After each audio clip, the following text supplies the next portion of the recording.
अस्सलाम वालेकुम नाज़रीन, आज के व्लॉग में मैं आपको बताऊंगा कि कच्चे के इलाके के डाकुओं की पक्की कार्रवाइयाँ पक्के रोडों पर किस तरह की हो रही हैं। ख़ास तौर पर फिर वही बात कि पहले मैंने आपको बताया था कि एक कार्रवाई तो इनकी है फेक कॉल्स के हवाले से, दूसरी कार्रवाइयाँ जो इन्होंने शुरू की हैं अब इस साल जो ज़्यादा बढ़ रही हैं वो हैं कि इसी बेल्ट पर मोटरवे के ऊपर और जीटी रोड के ऊपर जो आपका एरिया शुरू होता है घोटकी, कशमोर, मीरपुर, ये सक्खर तक की एक बेल्ट है जिसमें मोटरवे पे आप सफ़र करते हैं तो उसमें ख़ास तौर पर ये जो इलाके हैं वो बड़े ख़तरनाक हो चुके हैं। इस पर ये न सिर्फ मुसाफिर बसों को, कारों को और गाड़ियाँ जो आम लोगों की गुजर रही हैं उन्हें रात के औकात में ये निकलते हैं उस दरियाई इलाकों से और मोटरवे पे आते हैं और वहाँ इन्हें लूटते हैं। और इनका रोकने का तरीक़ाकार ये होता है कि ये फायरिंग करते हैं, टायर ब्लास्ट करते हैं। गुज़श्ता दिनों आपने देखा होगा कि बहुत सी तस्वीरें आई हैं इस मोटरवे से कि जिसमें जो है इन्होंने बड़े बड़े कार्गो ट्रक्स के टायरों को ब्लास्ट किया है और वहाँ से इन्होंने जो है ड्राइवर हज़रात को अगवा किया, उन पे तशद्दुद किया और उस हवाले से बहुत सा जाके तवान मांगते हैं। और फिर जो एक ड्राइवर जिसे देखें कि जिसकी तनख्वाह 40,000 होगी या 50,000 होगी, कार्गो ट्रक वो चलाता है, लेकिन होता ये है कि वो इन रास्तों से जब रात के टाइम गुजरता है तो इन कच्चे के डाकुओं के हाथ आता है। सिंध की ये बेल्ट है, इस सिंध के इलाके हैं, इसमें ख़ास तौर पर ख़तरनाक इलाके हैं जहाँ से गुजरना इन कार्गो ट्रक ड्राइवर्स के लिए गुजरना मुश्किल हो गया है। ये लोग वहाँ फिर बेचारे अगवा हो जाते हैं, अगवा के बाद इनसे तवान मांगा जाता है, अदरवाइज़ इन्हें मारने की धमकियाँ दी जाती हैं। तो ये जो इलाके हैं ये इंतहाई ख़तरनाक हैं। इन इलाकों में अब हालात यहाँ तक पहुँच गए हैं कि कार्गो एसोसिएशंस के जो कराची के लोग हैं, जो इनके एसोसिएशन के सदर हैं, उन्होंने भी हुकूमत सिंध से और हुकूमत पंजाब से अपील कर दी है कि अगर यही सूरत हाल रही तो हम कार्गो का जो सामान है इसकी तरसील नहीं कर सकेंगे पंजाब में, और पंजाब से जो कराची अगर कोई सामान जाता है तो वो भी नहीं जा रहा। ड्राइवर आज़ाद छोड़कर बैठ गए हैं, वो कहते हैं 35-40 हज़ार की तनख्वाह के लिए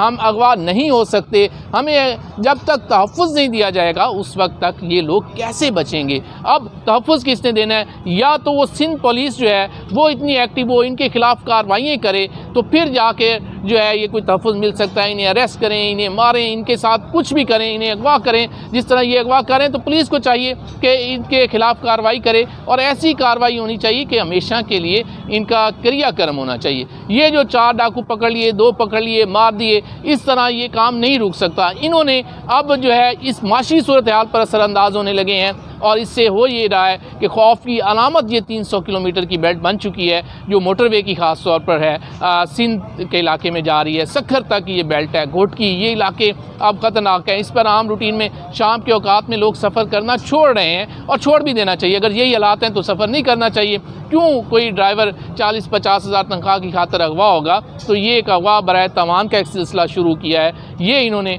और इसमें तशद्दुद करना, मार देना, गाड़ियों पर फायरिंग करना, इस किस्म के वाक़यात आजकल बहुत ज़्यादा हो रहे हैं। तो इसमें जो है हुकूमत सिंध को भी तवज्जो देनी होगी, हुकूमत पंजाब को भी, और फेडरल लेवल पर भी इसके बारे में सोचना चाहिए कि कच्चे के डाकुओं के पास ये जदीद असला कहाँ से पहुँचा है कि इतनी पक्की जो है उनके पास गन्ने हैं कि वो आपकी गन्नों के मुकाबले में जो है कहीं ज़्यादा जदीद हैं। इस हवाले से भी देखना होगा कि यहाँ असला की सप्लाई कौन लोग हैं, कैसे कर रहे हैं, फिर इनके खिलाफ एक पक्का ऑपरेशन जो है इसमें रुकावट कौन लोग हैं, उनकी निशानदेही भी होनी चाहिए। और हम सबको मिलकर इस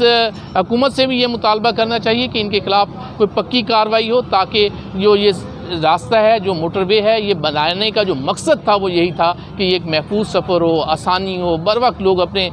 मकाम पर पहुंच सकें, अपनी मंजिल पे पहुंच सकें। लेकिन आजकल हो क्या रहा है कि लोग जो है इस मोटरवे से, इन इलाकों में से गुज़रना जो नहीं चाह रहे, तो उसमें अब आपको हुकूमत वक्त को ये सोचना चाहिए कि इन कच्चे के डाकुओं के ख़िलाफ़ पक्की कार्रवाई होनी चाहिए और जो इस किस्म के वाक़यात रोनुमा हो रहे हैं इसे फ़ौरी रोका जाए। अदरवाइज़ जो एसोसिएशंस हैं, जो कार्गो एसोसिएशन है या दीगर जो ट्रक हैं या मुसाफिर बसें हैं, वो यहाँ से नहीं गुजरेंगी तो ये मामलात बड़े गड़बड़ हो रहे हैं, ख़राब हो रहे हैं। तो ये चंद कच्चे के डाकुओं के आगे हुकूमत को बेबस नहीं होना चाहिए, इनके ख़िलाफ़ कार्रवाई करनी चाहिए और जो एहतियात करनी है आपको, हमें और दीगर जो लोग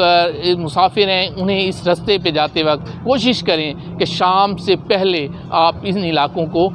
जो है ना क्रॉस कर जाएं, यहाँ से गुज़र जाएं, क्योंकि शाम ढलते ही यहाँ एक डाकू राज शुरू हो जाता है और उस राज के आगे अभी तक जो है वो बेबस है इंतज़ामिया वहाँ की, उन इलाकों की। तो आप लोग खुद एहतियात करें कि इन इलाकों में जो सफ़र है वो रात के औकात में ना करें। आपको शाम से पहले, मगरिब से पहले इन इलाकों से गुज़र जाना चाहिए। ख़ास तौर पर ये 300 किलोमीटर की बेल्ट है, रहीम यार खान से कोटकी तक के इलाके हैं। तो यहाँ से